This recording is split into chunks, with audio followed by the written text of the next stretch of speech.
Hello and welcome to today's KDP University's At Home with Tim Tigner. I'm Trisha, and for the past 5 years, I've moved around Amazon's books teams, learning the business so I could share it with authors. Prior to coming to Amazon, I worked as a graphic artist, project manager, and educator. But we're not here to talk about me, we're here to talk about Tim.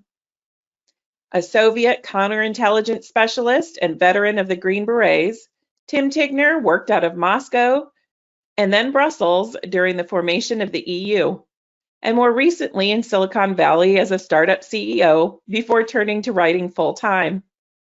10 years into it, and with 11 books to his name, Tim is now an Amazon charts and USA Today bestseller who's hit the Kindle Unlimited All-Star list a dozen times. Addicted to reading thrillers since 1994, Tim has been writing them since 2004.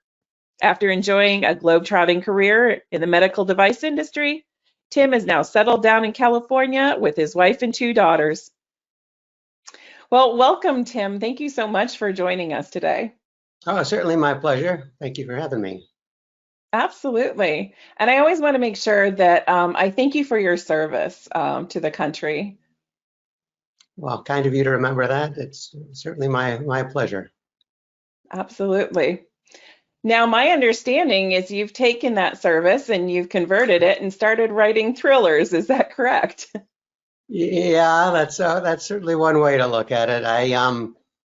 I served in the Army Special Forces, the Green Berets, way back in the late 80s, early 90s, and that, among other things, included a year at the Defense Language Institute learning Russian. And Oh, so, wow.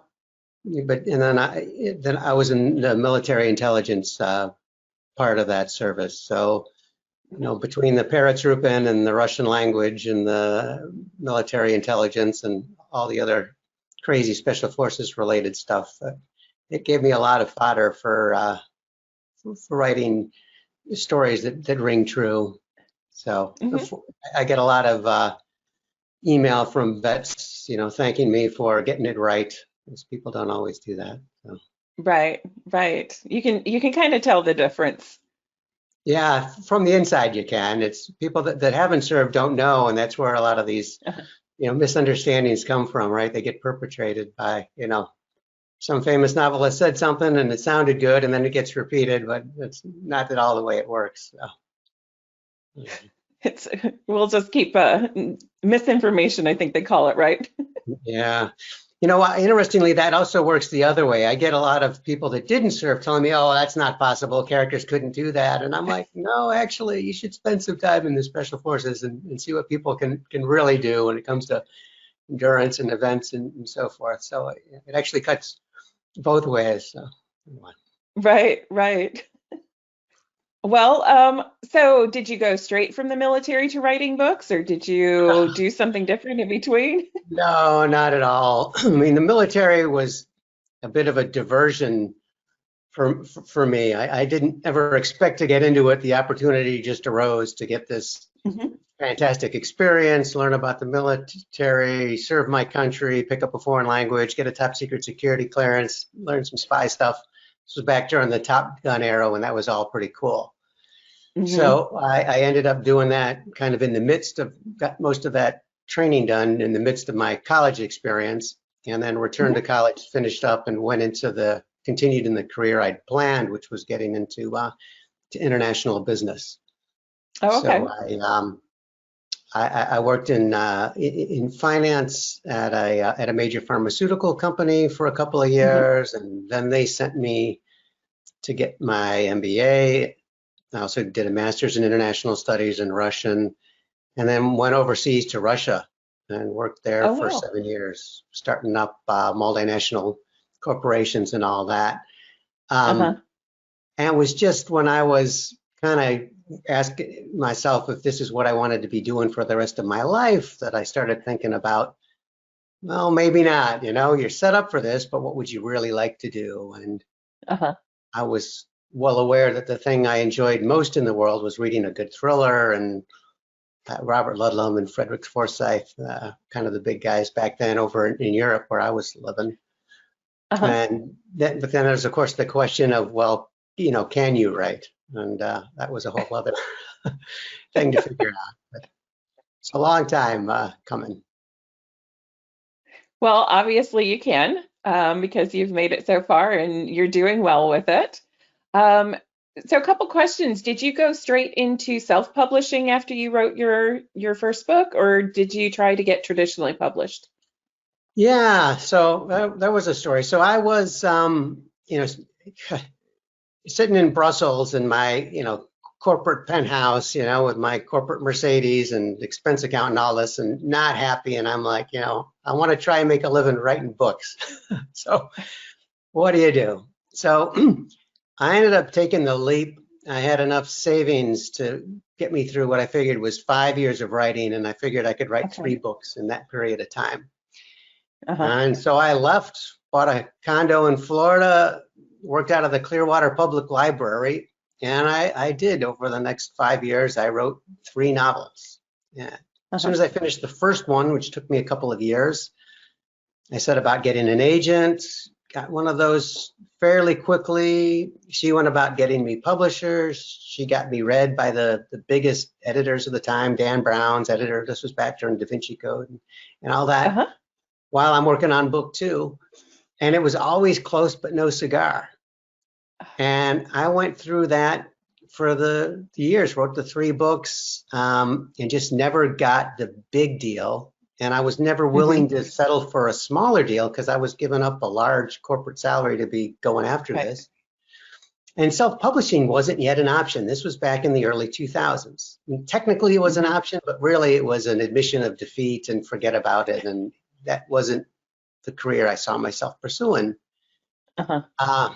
So I ended up, after the 5 years and the money was running out, got a great job offer and dove back into the tech industry, this side doing more the startup side of the medical business. And I basically spent the next 8 years in Silicon Valley doing startups of various sizes, working my way up to the last couple slots were CEO slots. And my 3 first books were just sitting on a computer all that time. And I finally got enough of a break to go ahead and self-publishing. At that time, it became a big thing. I self-published all 3 in September of 2013. And did some self-marketing for those, the basic stuff back then. I put all my kind of focus on one book, kind of, trying to make some noise with one rather than spreading it out. And out of the blue in November of 2014, a year later, I got a call from Amazon Publishing saying, hey, we read your book Coercion, which was the first book that I'd written, and we'd love to republish it. And I was like, yay, it wasn't a lot of money, but it was validation. And I was sick of the startup business by then and all that. And essentially at that point, I ended up again leaving behind the corporate world, took out a second mortgage on my house, kind of thing, or refinanced, I guess, and jumped back into writing again. And that I started working on the series, which is still going, my Kyle Achilles series, in January of 2015 with the other 3 books out there, and have been plumbing away at it ever since. Fortunately, more successful than the first time around. So do you still self-publish, or do you use, or are you publishing through Amazon Publishing? So I just do the first book through Amazon Publishing. I am a big fan of self-publishing simply because, there's only so much money to be squeezed out of any one book. And when you traditionally publish, you got to split the money 50-50, right, which is fine if you don't have the skills and the time to do the 50% that the publisher would normally be doing. But coming from a sales and marketing background, I'm very comfortable with the marketing and the advertising and the financial management and all of that side of things. So I haven't done any traditional publishing other than that first book, other than overseas. So the other thing that I got out of the blue, I got a call from Robert Gottlieb, chairman of Trident Media, the #1 Okay. literary agency in the world, pretty much in terms of volume. Right. He'd read my second book that I'd written way back then, Betrayal, and loved it, and wanted to know if I was interested in an agent. It's like the president of Harvard calling you up and asking if you want a degree. So anyway, so we signed up. I was excited, and we worked on a book together, a standalone novel. And I came up with some ideas. He picked one that he liked the most. I wrote the outline. He liked it. I wrote the novel. He loved it. He started shopping it around. And this was in a summer when I was in the top 10 Kindle Unlimited offers all summer of 2018. Wow. He's out there shopping my book around the price of time. So I got the chairman of the biggest literary agency in the world shopping around a novel by the guy that's one of the top 10 most read authors on Kindle Unlimited. As a self-published guy. And he doesn't sell it. Just blew my mind. But at that point, I was making really good money, so I didn't really care. So I went ahead and self-published The Price of Time. And it went on to be one of the 100 most read books on Kindle Unlimited in 2019. I was like, ha. Go figure. And as for a self-published, there are very, very few self-published titles that hit the top 100 list just because they don't have the big marketing might and all that behind them. Right. So I felt really good about that.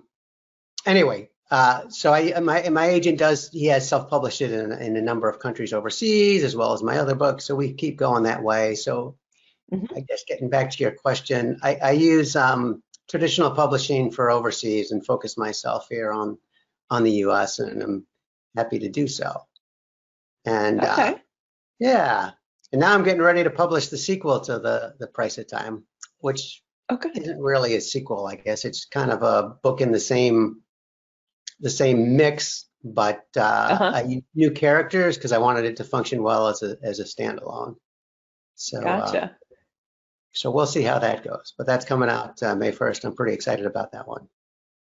Oh, good. Can you repeat the title of that one again? Yeah, that's Stolen Thoughts, which is so The Price of Time was a book about, hey, what would happen if we actually did discover a way, the fountain of youth. Basically, so out in Silicon Valley, there's tons of research going into anti-aging. I mean, Google has an entire company dedicated to it. This is serious stuff. And I was working in a startup that was working on related material. Anyway, it occurred to me, though, that, look, if we figure out how to stop aging, the people that figure out would never tell anybody, because what happens?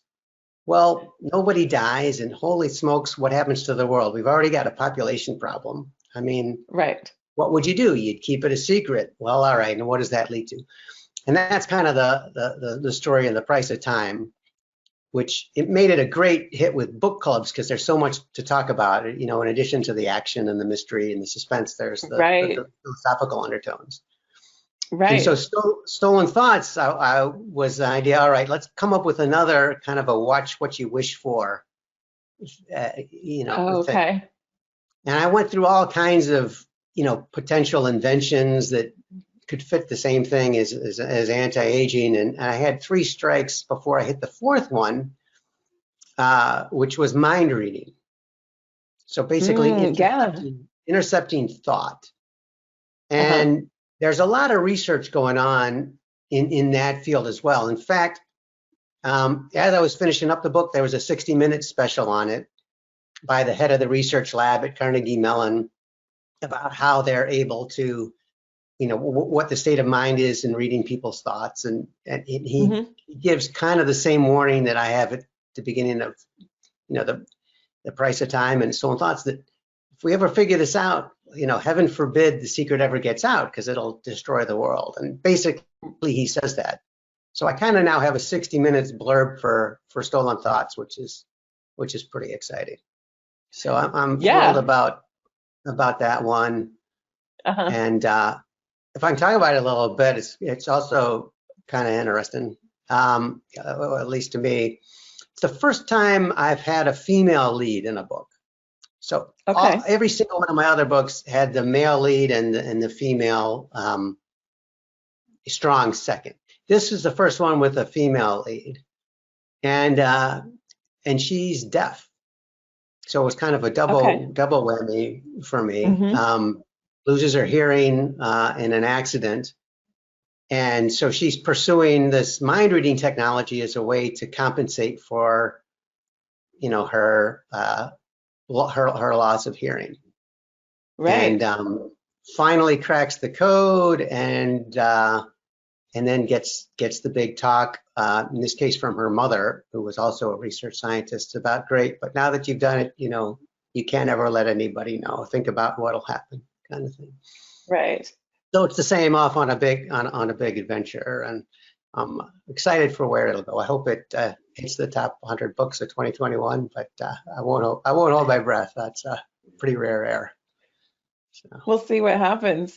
So yeah. you bring up an interesting challenge, I think, that has become really popular to talk about right now, is the fact that when you're writing a character Mhm. that is that has a limitation like hearing loss, and it's not something that you share, how do you make sure that you're accurate? Going back to what we were talking before about people in the military, that you Right. can write it, you're accurate.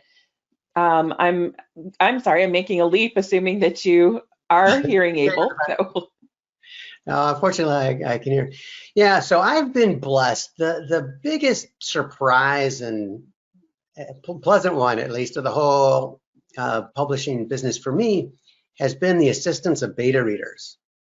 uh-huh. So, and for your listeners who might not know the term or whatever, basically these are fans who write in and say, hey, if you need any help with your book, let me know. So I've used beta readers for my editing for many books now. Rather Okay. than paying a single editor, I send the book out to dozens of people over the course Uh-huh. of a couple rounds. And so my books all get read by, you know, old women, young women, nurses, priests, farmers, pilots, servicemen, Right. you get it looked at from all kinds of eyes, which Hmm. is fantastically helpful. And in this case, when I had this coming up, I reached out to my mailing list and said, hey, I'm looking for people who are hard of hearing or, have experience with Hmm. that. So I got a whole crop of beta readers that were in that category. It Okay. it ended up being a smaller part of the book than I'd anticipated, and I think that Uh-huh. was wise.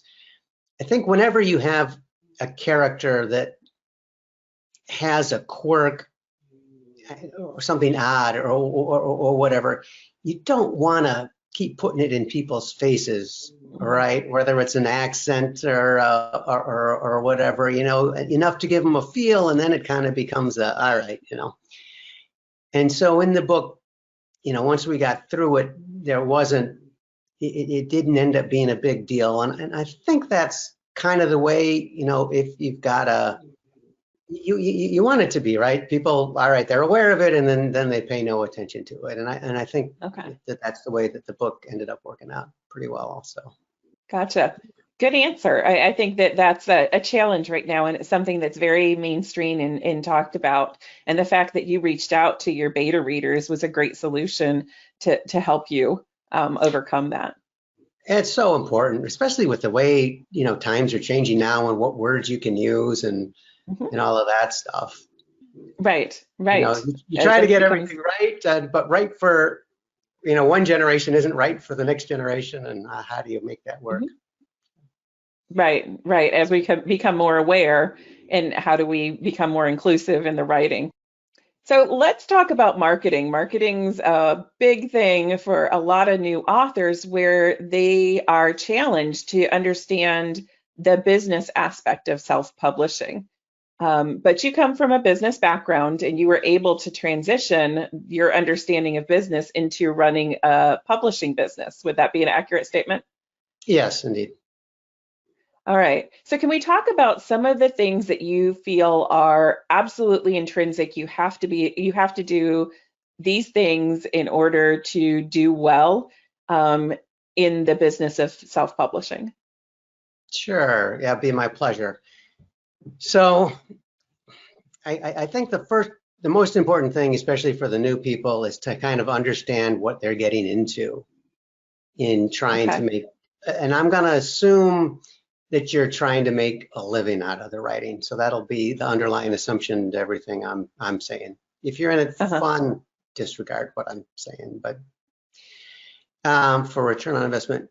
So first thing to remember is you are entering the Olympics, and that's really the way you've got to think about it. Are you willing to train to go for Olympic gold? If you're not willing to do that, don't waste your time and money. You are competing against a million other people who all want to sit at their laptop, type in, and get rich. What you're competing, there are a lot of people that want to do that. Uh-huh. And you got to be better than them, or you're not going to make money. And you got Hmm. to be better than them in a lot of different ways. If you're going to self-publish, if you're going to traditionally publish, you just have to be better at the writing. If you're going to self-publish, Okay. you got to be better at the writing, you got to be better at the design, at the marketing, at the promotion, at at the finances. I mean, Hmm. you're undertaking multiple careers by going after self-publishing. Hmm. I don't want to scare anybody away. I just want to set realistic expectations so you don't fail and think you can go into this, oh, I'm going to write on the Hmm. side and make all this money. I mean, forget about it. So, number one thing is you've got to write a really good book because you're going to spend a ton of money and a ton of time promoting that. And if what you're promoting is something that's not your best, all you're Hmm. doing is convincing a lot of people that they don't like what you've done, right? I mean, you spend all this money to get someone to read something, and they're like, oh, this guy can't write. I mean, what a waste. So get the book great. And great isn't what Hmm. your English teacher mother thinks, or your friend. Great is what strangers think, professional evaluators. So, you got to write just the best book that you can. And that basically means you have written the same book 10 times. So you're basically Hmm. starting to sell your 10th book in terms of effort when you go out there. I know most people don't do that. I know there's some successful ones that don't do that. That's Hmm. my advice, though. Anyway, Okay. because it's an Olympic sport. You don't go play on the Olympics after tossing the football around a few times. Right. All right. So you've got a great book that you're convinced is. Then you got to design a great cover, Okay. and you got to look at the conventions of what's going on out there. Your cover has to convey in a thumbnail size thing that's shown on Amazon Hmm. the content of the book. People need to know what kind of a book it is. Do they like, and it's got to stand out enough for them to click on that, with this half a second browse. So Hmm. you got to spend a lot of time conveying information. And you see a lot of covers that, in the thriller thing, it's the shadowy guy in the background, and everyone's like, oh, that's so unoriginal. Unfortunately, if you don't have that, or the CIA seal, or the American flag, or something, people don't know what it is ahead of time, Hmm. and they don't pick that. So it's Hmm. important that you have those crutches in there to help people identify. And it's Hmm. crucially important that it not be misleading. The Right. your well, we'll talk a bit about reviews here, but getting reviews is super critical to your success. And the way you get a good review is you don't disappoint the reader. That's how you avoid the bad ones. You got to delight them to get the good ones. And so the cover can't be misleading, and it's got to be original, but unmistakable for the genre and all that, because you got to catch attention right away. Right. Now, and then you start getting into what's the title going to be? What's the copy going to be on it? How are you going to set that up? And, titles are very important also. And that's kind of one of the debates that comes up at writers' conferences. What do you come up first, the book, the title, or the story? And, it's kind of 50-50 in my experience. Sometimes I've had the title first and the book follows, and sometimes it's the other way around. Usually it's the other way around as I come up with a book, but I spend a long time working on titles. What name you're going to use is also something to think about. As we talk about marketing and for new people, what's going to be on the front cover? Well, there's the picture, there's the title, and then there's the author name. Do you want to use your own name or not? Do you want something that's going to be memorable, and easy enough? And if you want your gender to be hidden, you want to take that into account as well. And it's fine to use more or less whatever you want, as long as it's, you don't want to be too misleading or something like that. But right, it feeds into your brand. So everything that you're talking about is feeding into building your brand, all these questions that you're answering. Yeah, building your brand, and I'm going into some detail here because I want the potential authors to be really thinking. You got to get in the habit of really thinking about and microanalyzing everything. Right. You're putting it out there and you're paying to put it out there. And if it doesn't hit, it's going to be tough. So, and what does it mean to make it hit, right? That kind of gets into the whole advertising side of things. Right. So we can get into algorithms and all that a bit later, but starting at the broader picture here, how do you sell? You advertise. That's just basic. You can't sell without advertising. Even the big names can't sell without advertising, much less those of us that don't have a big publisher behind us. So you got to get your book out there. You absolutely have to advertise it. So what's the first step in that? You're getting it in front of somebody, and you're being enticing enough for them to click on it. And the way the game works is, as soon as somebody clicks, you, the advertiser, get charged, regardless of what happens next. Right. And with the competition out there now, it costs a lot to get a single click. As a beginner, somebody that isn't going to have a good track record, as a rule of thumb, to be conservative, count on paying $1 a click. Okay. And over time, you can get it down. This is going to depend on the genre and the field and all of that. But if you count on $1 a click and you get it as low as $0.50 a click, whatever. That's good. But that's the range that you're going to be playing in the competitive genres anyway. You think about that. The person's clicked on it. You just paid them $1. If your book sells for $5 and you're getting 70% of that because you're exclusive on Amazon, which you absolutely should be. Forget this going wide stuff. It's just, there's a bear in this business, and you dance with the bear. You don't look at the pussycat in the corner, especially because the bear pays you twice as much to only dance with them. With the rare exception, I think being exclusive is the way to go. You're getting your 75% on your book. If you're selling your book for $5, that means you're getting $3.50. Well, it just cost you $1 for this click. So there's potentially $2.50 left if they buy it. But do they buy it? If they don't, and the next guy comes along and clicks, then you're down to $1.50 a profit. And if they don't buy it, then the next guy comes along and clicks, and you're down to 50 cents in profit. And that's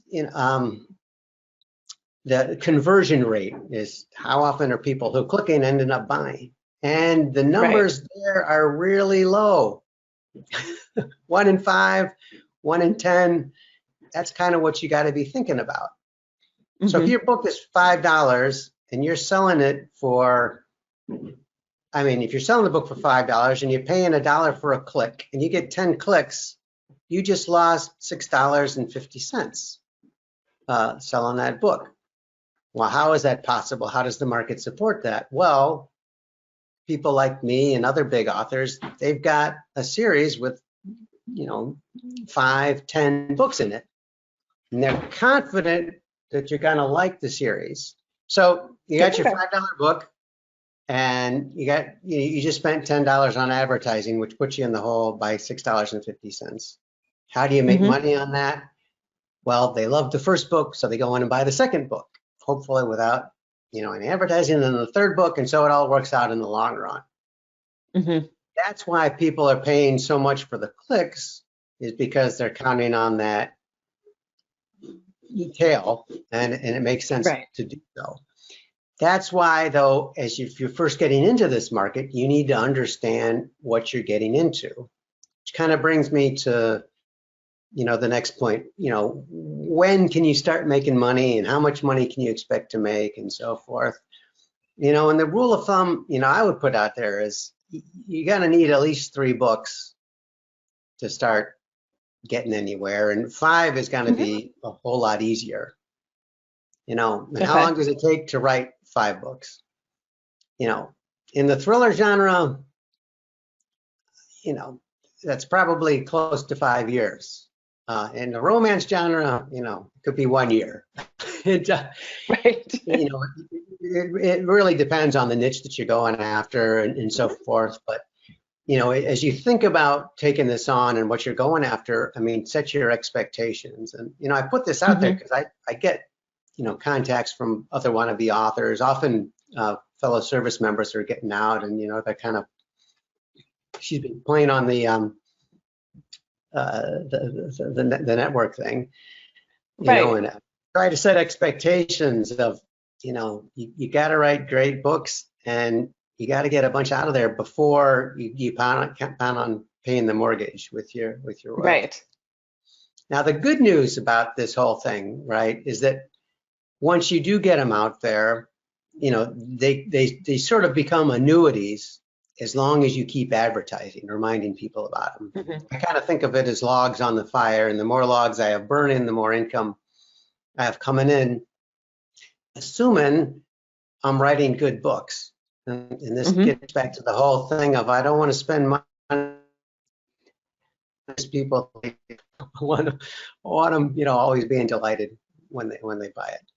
So that's kind of the general setup that I would, get in mind before diving into this. Plan to do it right. It's an Olympic sport. How are you going to compete? I mean, you're going to study everything, right? You're going to swim, Right. try and win Olympic gold. You're going to study bathing suits and water dynamics and, hand motions. And it's the same thing with the publishing. It's cover design and marketing copy, and then, all the fine points of advertising, which I guess is what we're Mhm. gonna go into next year. Yeah. Yeah, let's talk a little bit. So let's dig into a little bit about advertising. You mentioned the fact that you advertise the first in series. Is that pretty much across the board? Is you advertise the first in series, or do you advertise some of the other parts, other books in the series as well? So I advertise all my books, Hmm. more or less equally. Hmm. That's a little bit against the common, wisdom, uh, from ROI, I guess. But I guess I'm happy enough with all of them, and the ratings are high enough that I kind of want to get them out there to remind people that have seen me before that they still like me. Uh-huh. The thriller, Gotcha. with thriller, in the thriller genre, I think most of my readers, they read a book a quarter. So it's easy for Hmm. them to forget who they read last. In the romance, they read, 3 books a week. So, Uh-huh. there, the first in series makes a lot of sense because they're not going to forget about you before they go pick up the next one. The next one, right. That's, that said, for the big promos, if I do a giveaway or something like that, or I want to do Amazon Prime or whatever, that's where I would focus on the first book. And when people ask me, oh, what book should I read? I always point them to the first book in the series, because that's just where it may start, and you want to engage the tale. That or just the latest thing that I've written, because I don't know, it's the most contemporary or the one that I'm the most happy with. So. Gotcha. So let's go back to the ROI that you were talking about, because you mentioned it's really interesting. And I think you're the first one in this series to talk about the fact that, if you're paying $1 a click, you might be losing money to start with. So if that's true, if I'm losing money to start with, why in the world am I going to invest in this? Yeah, so I think the proper question would be, when in the world am I going to invest in this? So, yeah, and I would not spend significant money on advertising until I had 3 books out there. Unless unless you got a lot of money to burn. It depends on your financial situation.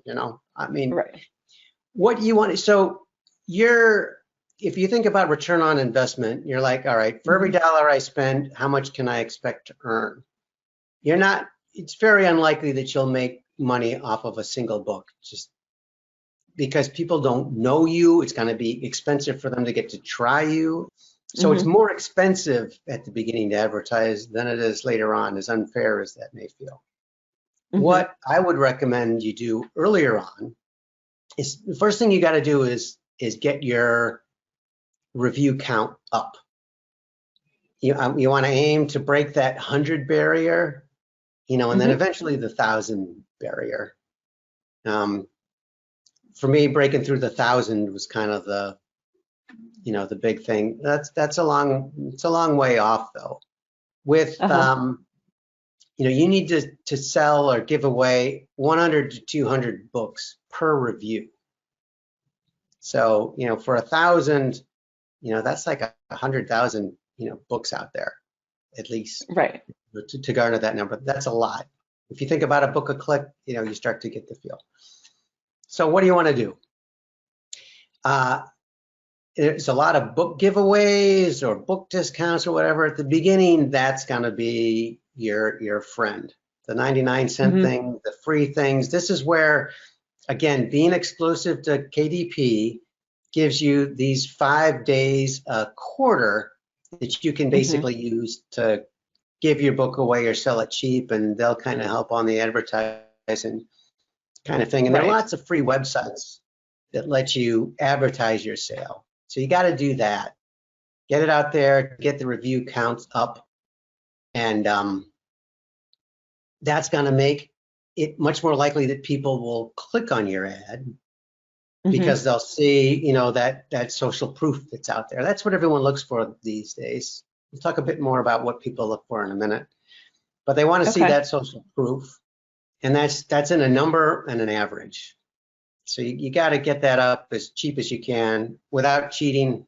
There are a number of scams out there that, and it doesn't do you any good anyway to cheat, because the book isn't worth 5 stars.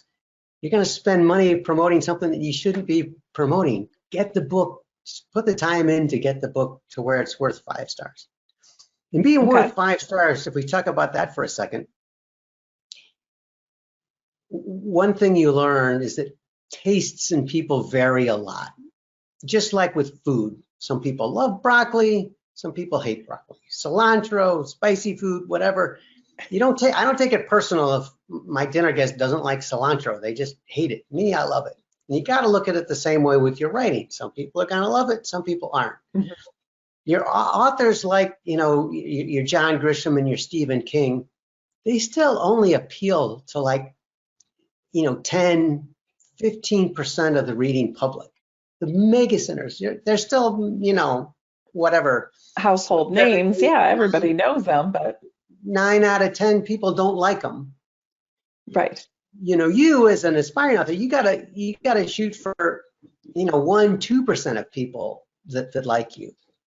To be realistic. And don't take it personal when the 98 don't. It's like they don't like cilantro, they don't like me. You just got to hope that you're broad enough that there is that 1 or 2% out there. But again, think about what that means. If 2% of people like you, that means 98 don't. That means 100 people click on you, $98 just went in the trash and you made $2 plus whatever the tail came out. So that's another thing to think about, but you got to calibrate yourself as to what people really like and they, and they do. So there's a lot of math that goes into that, which is something that we should talk about as well. Yeah. So let's dig into that for just a little bit. So you want to minimize people that are clicking on your book that aren't going to convert to sales. So do you do that through certain, like making sure, we talked a little bit, making sure the cover says that this is a thriller book, right? So that way it appeals to people who are looking for thrillers. What else can you do to minimize that click where they don't follow through and purchase? So you want to advertise in the right place, and you want to use keywords that are fitting. So there's a lot of scams and snake oils out there in the sell your book business. My advice, ignore it all. A lot of people want to charge you a lot of money to tell you secrets, It's kind of like, people, buy this stock, well, if this stock was so good, they'd be buying it and they wouldn't be on the phone trying to sell you stock. They'd have bought it and they'd be rich. Kind of the same thing, learn for yourself here. Anyway, so, you can get the #1 banner, for your book being, some arcane category, 19th century Italian literature when it's a homicide book, it just doesn't fit. You're trying to screw the system, and that ends up hurting you in the long run too. So avoid that. Just be honest about stuff and let the system work. And then target your promotions in for people fishing for your type of book. So advertise around authors that are like your authors, not around popular authors that aren't like you. The other thing, as far as that goes, I don't advertise anywhere but Amazon, for the simple reason that people on Amazon are shopping for books. People on Facebook, on Google, they're not shopping for books. If it's already only 1 in 10 clicks is going to get me a sale on Amazon, where they're already looking for what I'm doing, what's it going to be on Google and on Facebook? 1 in 100 kind of thing. I can't afford to do that.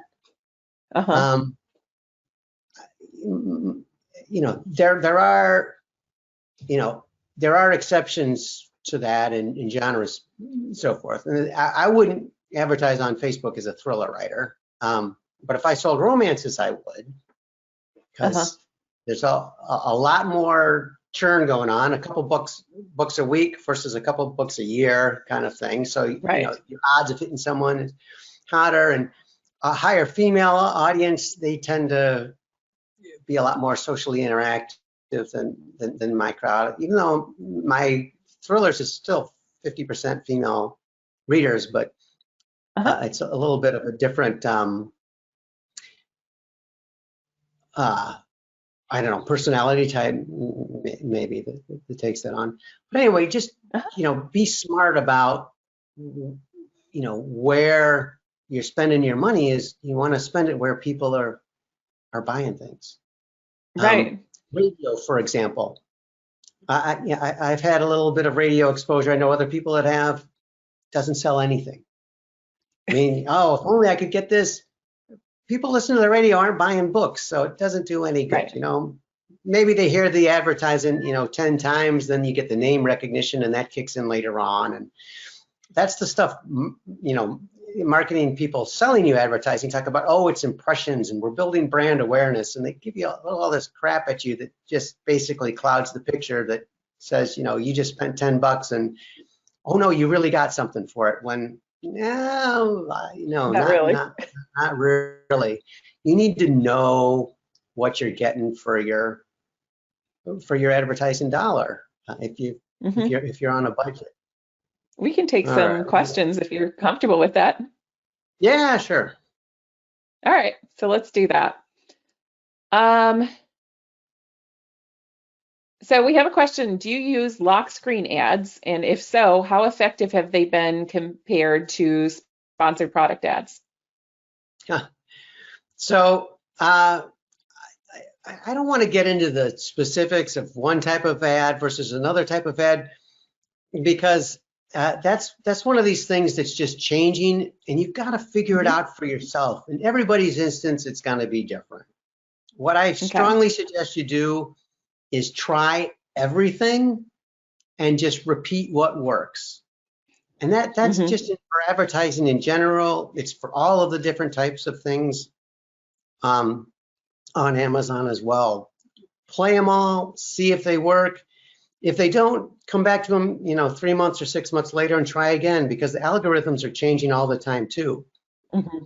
Plus, you'll have more books out, more familiarity. Amazon will be more familiar with you, so things that didn't work before, may work again. You do want to put Right. yourself, though, you want to use common sense in all this. What's great about a lock screen ad?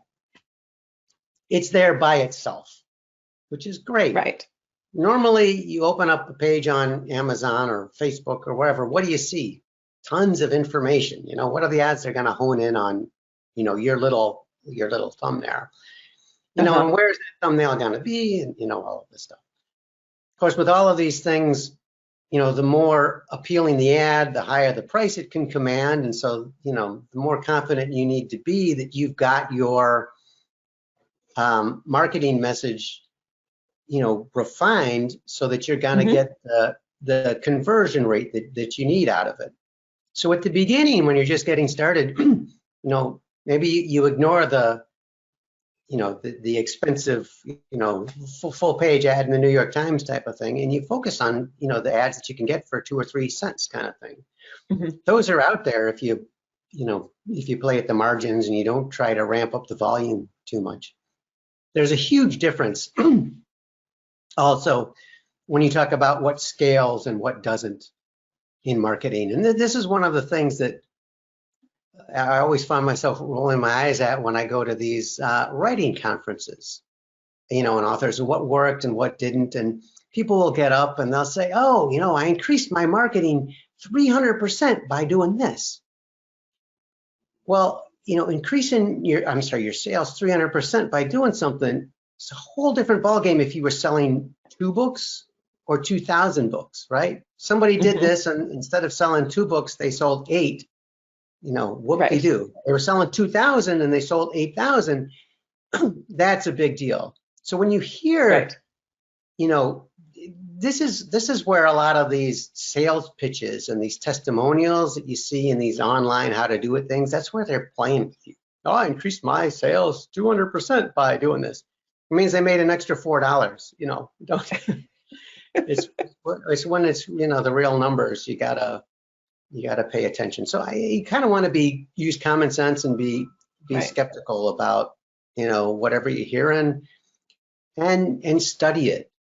For the first couple of years Hmm. when I was doing Amazon advertising, I downloaded everything every day into a spreadsheet, and I would look at the performance of my hundreds of ads and see what changed. Uh-huh. And after doing that for a couple of years, I developed kind of an intuitive sense for when things are going well and when they're not, and what works and what's not at the macro scale. And that allowed me to be able to step back and kind of let things run without paying attention to them. But Hmm. you got to be down there in the spreadsheets, get familiar with Excel or whatever you use so that you Hmm. gain that feeling, because this is your money that you're bleeding out, and it can go really, really fast. There have been a few Right. times in my career where I made a mistake or Amazon made a mistake. I mean, and I've lost, $20,000, in a matter of hours. Oh, Um, wow. yeah, and there's no getting it back. You gotta really you wanna be on it and scale Hmm. yourself up. I mean, take So, the time to learn it. Again, it's the It's the Olympic sport. Focus on the details and really get in there, or get a traditional publisher who you can worry about that for you. Hmm. When you download the spreadsheet, let me ask you, what do you pay attention to? Because I think that there's so much information on the spreadsheet, it's really easy to kind of get lost. So what exactly do you look at to start with? Yeah, so I mean, I excuse me, created my own Hmm. analysis spreadsheet. So it would kick out key numbers for me out of all of the data. How much I spent, during the day, how much Hmm. I earned, what the read through is, what I think my net is, what ads are performing the best, how long they've been running. I mean, you're really trying to distill all of the data to figure out what's working well so you can do more of it. Right. And that's what you want to pay attention to. The Uh-huh. and you got to look at what you're actually earning, right? Sales isn't what you earn. Sales is what the customer pays, but you're only getting 70% or 35% of that. So you got to discount everything there. Hmm. If you're in Kindle Unlimited, though, you need to factor in that the books are also you're getting paid per page on that. So you Right. get a feel for that math, what the ratio is between Kindle pages and sales and so forth. That varies a Hmm. lot from genre to It genre does. as Uh-huh. well. So you really just need to get to know your market and Right. and pay attention and keep doing what works. Uh-huh. And this is one of those things where you can spend forever in the details. You kind of want to go with the 80-20 rule, because at the end of the day, rule number one is write good books, and that takes a lot of Right. time. So you want to be, you want to spend the 8 hours a day doing the writing, or the 6 hours or whatever it Hmm. is. But then you got to spend the 2 hours at night or the 3 hours at night doing the marketing. Hmm. Um, yeah. If we back up on the marketing side of things as Yeah. well as the advertising, you want to be building up a customer base. Hmm. Customer acquisition that's what you're trying to do. You're trying to find readers that like you, so that when you have a new book, they'll buy it, and you don't have to pay for it. So how do you find them, and how do you keep them? Uh-huh. I spent the first couple of years that I was heavy in this on Goodreads all the time, looking for people that read books like mine and reaching out to them, and that got me in the habit of corresponding with my readers a lot. Uh-huh. So that's something that I do, is I work kind of individually with people a lot, especially at the beginning, to build them up as fans. And that's what led to getting the beta readers as well, which was Hmm. really valuable, and getting the reviews and so forth. You do want to get people to review as much as you can. And so there are best practices in that stuff. And you'll see, everybody will be telling you the same thing in that regard, and all these things, Hmm. encourage reviews by putting links at the end of your book.